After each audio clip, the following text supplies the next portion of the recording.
জয় শ্রীরাম বন্ধুরা। আজকে সকালটা আমি শুরু করলাম এই পুচকুটাকে পড়ানো থেকে। ওর বাড়িতে গিয়ে আমি বেসিক্যালি পড়াই, অ্যান্ড দেন তারপর আমি বাজারে এসে দেখলাম অনেক লোক জমায়েত হয়ে আছে মন্দিরের সামনে।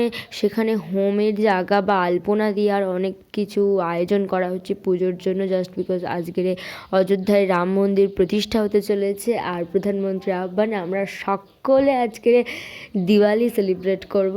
আর আজকের এর সাথে সাথে আমাদের বাড়িতেও একটা ভীষণ সুন্দর একটা মুহূর্ত হতে চলেছে, সেটা হলো আমার বোনের জন্মদিন। আজ যেহেতু সোমবার, তো আমরা বেসিক্যালি সোমবার করে নিরামিষ খাই, আর সেদিন একটা ভালো দিনও পড়ে গেছে। তো ওই জন্য বাচ্চাদের জন্য আর বাড়িতে কিছু যারা মানে বাড়ির লোকজন আছে, আমাদের গেঁতি যেটাকে বলে, পাশের বাড়িতে বৌদি, কাকিমা, ভাই বোন সবাইকে নিমন্ত্রণ করা হয়েছে। সন্ধ্যাবেলা একটু লুচি, ঘুগনি, পায়েস আর কেক, একটু মিষ্টির আয়োজন করা হয়েছে। তো এটার জন্য যেহেতু আমরা প্রায় এবারে 30 জনের মতনই হয়ে গেছে, তো ওটার জন্য একটু সকাল সকাল মা সবটা রেডি করছে। আমাদের দেখো তেলের ড্রাম উল্টে দিয়েছে, মা সব তেল বের করে নিয়েছে।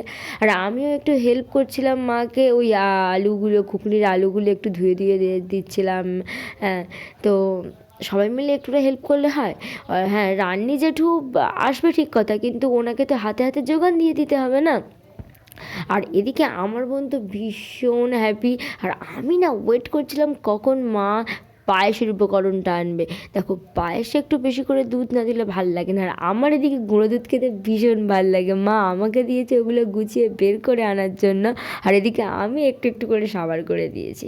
তো যাই হোক, বিকেল হতেই মা লেচিগুলো করে করে নিচ্ছিল এলো, আর আমিও একটু মানে গোল্লা গোল্লা পাকিয়ে দিচ্ছিলাম। হ্যাঁ, লুচি তৈরি করতে গেলে আমি তো আফ্রিকার ম্যাপ আর ইন্ডিয়ার ম্যাপ বানিয়ে দেবো। ওই যে দেখো, চেয়ারে বসে আছে রান্নি জেঠু, আর এদিকে আমার বাবাও পর্যন্ত একটু হাতে হাত লাগাচ্ছিল, যেহেতু অনেক লোক, তো সবার জন্য তৈরি করতে গেলে তো সবাইকেই হেল্প করতে হবে না। তো তারপরে আমার বোন আজকে বলছে আমি আজকে দিওয়ালি সেলিব্রেট করবো, জাস্ট বিকজ আমার আজকের বার্থডে, তো ঠাকুর আমাকে বেশি করে আশীর্বাদ করবে।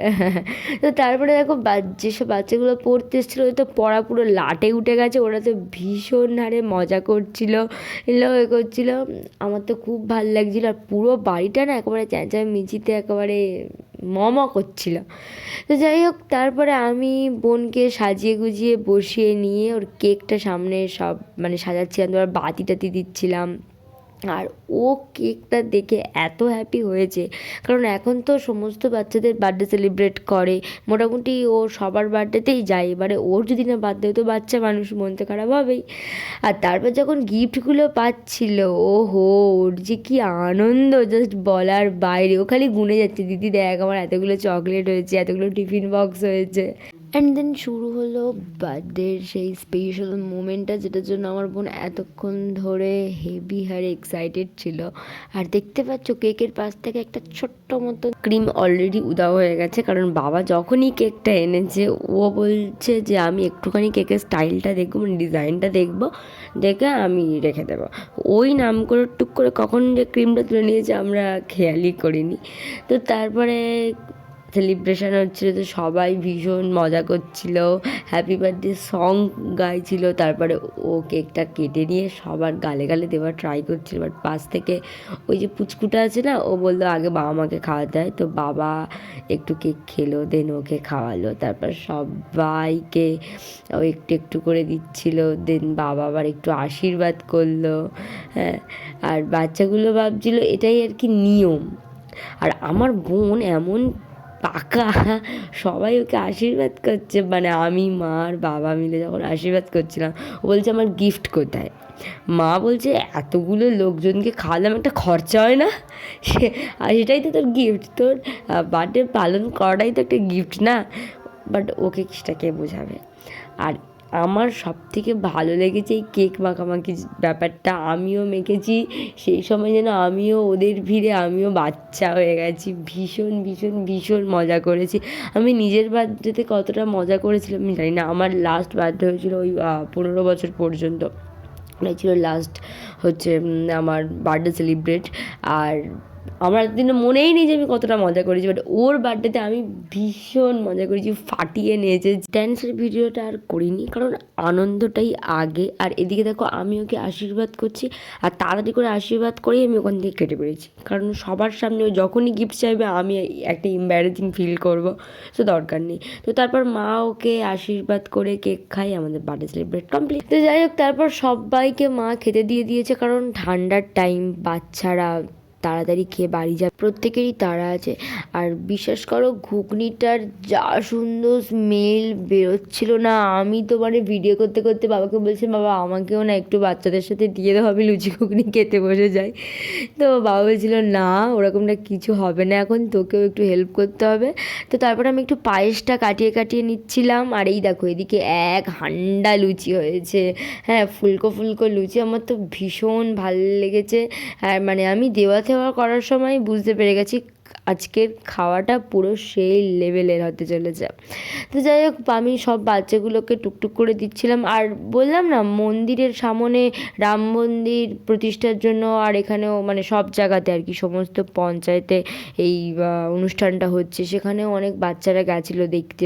ওই জন্য কিছুজন এখন খেলো, আবার কিছুজন আসতে আবার দেরিও করেছে। আর সব থেকে মজার ব্যাপার হলো প্রত্যেকটা বাচ্চারা তৃপ্তি করে খেয়েছে, আর খাবার সময় সবাই বলেছে এরকম বার্থডে যেন রোজ হয়। আর আরও একটা ফানি বিষয় হলো, হ্যাঁ, যেসব ছোট্ট বাচ্চা মানে একদম ছোট্ট একটা বাচ্চা আমার বাড়িতে পড়তে আসে, ও ভেবেছে হয়তো আজকে আমার বাবার জন্মদিন, তো সম্পর্কে আমার বাবা ওর দাদু হয়। আর তো ওই জন্য আমাকে এসে বলছে পিসি আন্টি আজকে কি দাদুর বার্থডে। তো আমরা সবাই ভীষণ মজা করেছি ওদের এই আধো আধো কথাগুলো শুনে। আর এ দেখো মানে সবাইকে ঠেলে ঠুলে গিয়ে বোনের হাতে গিফটটা দেবে, বলছি আমাদের হাতে দিয়ে দে না, ও ঠেলে ঠুলে গিয়ে আগে আমার বোনের হাতেই দিয়ে দেবে, বলেছে আগে বার্থডে গার্লের হাতে দেবো তারপর তোমাদের হাতে। তো যাই হোক, সমস্ত বাচ্চাগুলো খুব মজা করে করে খেয়েছি, আর আমরাও খুব হ্যাপি হয়েছি ওদেরকে খাইয়ে। একটু ছোট্ট আয়োজন, বাট মজা অনেক বড়। এবার চলো নিয়ে যাই আমার বোনের কাছে। ও জাস্ট খাওয়া দাওয়া করেছে, ঘরের মধ্যে ঢুকেছে, জামা কাপড় একটুও চেঞ্জ করেনি। হ্যাঁ, ওর যে ড্রেসটা নোংরা হচ্ছে ওর সেদিকে ওর কোনো খেয়াল নেই, ও মানে গিফট খুলতে বসে গেছে, কোন প্যাকেটের মধ্যে কি আছে না আছে, হ্যাঁ ওগুলো নিয়েই ও মাতামাতি করা শুরু করে দিয়েছে। আবার আমাকে বলছে তুই কিন্তু আমার কোনো গিফটে হাত দিবি না, হ্যাঁ তোকে আমি যে চকলেটটা দেবো তুই শুধুমাত্র সেটাই নিবি। আমি বললাম হ্যাঁ ঠিক আছে, তোর গিফটের আমার কোনো দরকার নেই, তুই পেয়ে গেছিস তুই ওটা নিয়েই থাক।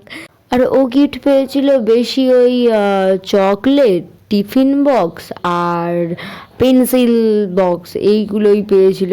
আর সব পেন্সিল বক্স আর টিফিন বক্সের ওপরে গেম খেলার জায়গা আছে, ও ওগুলো পেয়েই খুব খুশি। আর তারপরে একটু দেরি করে এসেছিলো হচ্ছে এই যে পুচকু পুচকু, ও আমার ভাইপো আর একটা কি বলে দাদার মেয়েকে কী বলে ভুলে গেছি, তোমরা প্লিজ কমেন্টে জানিও। তো তারপরে বৌদিরাও চলে এসছে, ওই যে বললাম না মন্দিরে একটু অনুষ্ঠান হচ্ছিলো, ওরা দেখতে গিয়েই দেরি করলো। তো আজকের ব্লগটা কেমন লাগলো সবাই প্লিজ কমেন্টে বললো।